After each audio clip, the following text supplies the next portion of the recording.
Hliðarstig með stöng.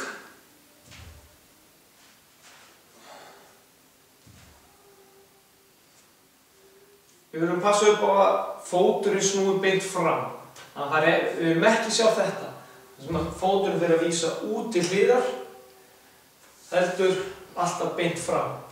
Við viljum líka tryggja það að hryggurinn haldist beinn allan tímann. Við reynum að þunga í hælinn á fætinum sem við erum að hreyfa og setjast aftur. Undir engum kringumstæðum viljum við að hryggurinn fara að bogna fram. Þetta halda kassanum uppi og setjast niður eins út og við getum. Við ætlum að finna fyrir teigi á innæðru læri á þeim fæti sem ekki að vinna. Venjulega gerum við helminginn af endurtekningunum á annan fótinn og seinni helminginn á hinn.